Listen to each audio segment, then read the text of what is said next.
مات الشاعر علي مهدي خميس، أداء الزلماني المعتز بالله جبران، فألف ألف مبروك.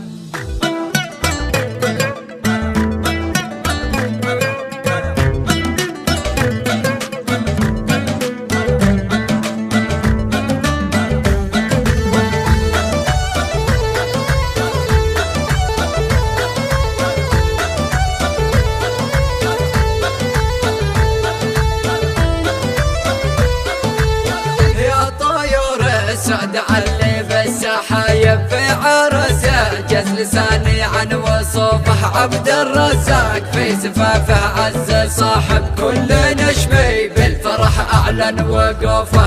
آل الصنعاني ترحب بالقرايب والبعايد، دام في ذا اليمن شوفه، رحبت همدان مليون يا مرحب، هو خلقه رحبت كامل ضيوفه. يا هل الفزعه ويا أهل الحرايب، يوم فيه الوقت لا جارت صروفه، يوم فيه الوقت لا جارت صروفه.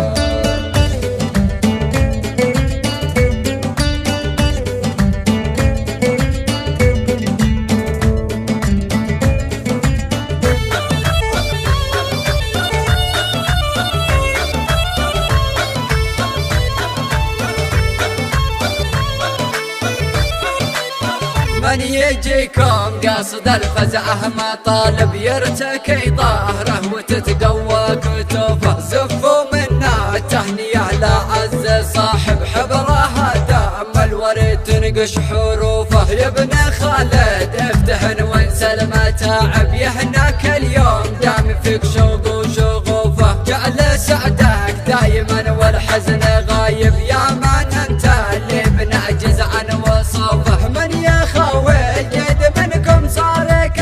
صحبته مغنم وما حد بايعوفه، اشهد ان انتم لها وقت المصاعب، يوم فيه الوقت لا جارت ظروفه. تقديركم والله انه فرض واجب، وحبكم داخلي قلبي بجوفه، وحبكم داخلي قلبي بجوفه.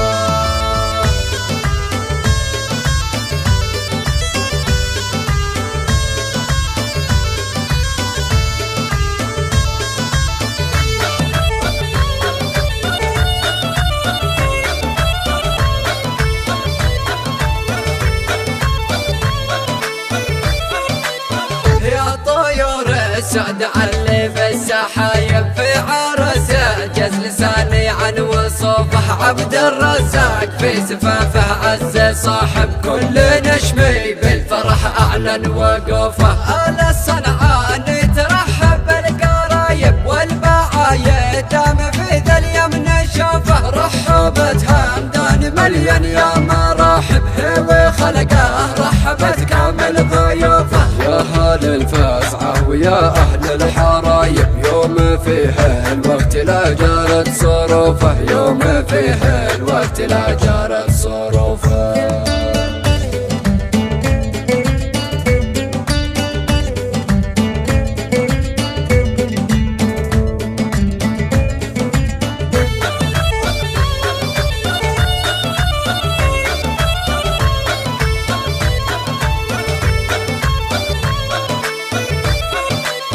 من يجيكم قاصد الفزعه مطالب، يرتكي ظهره وتتقوى كتوفه، زفوا منا التهنئه لعز صاحب، حبرها دام الورد تنقش حروفه. يا ابن خالد افتهن وانسى المتاعب، يهناك اليوم دام فيك شوق وشغوفه، جعل سعدك دايما والحزن غايب، يا من انت اللي بنعجز عن وصوفه. من يا خاوي جد منكم صار كاسب، صحبته مغنم وما حد بايعوفه، اشهد ان انتم لها وقت المصاعب، يوم فيه الوقت لا جارت ظروفه. تقديركم والله انه فرض واجب، وحبكم داخلي قلبي بجوفه، وحبكم داخلي قلبي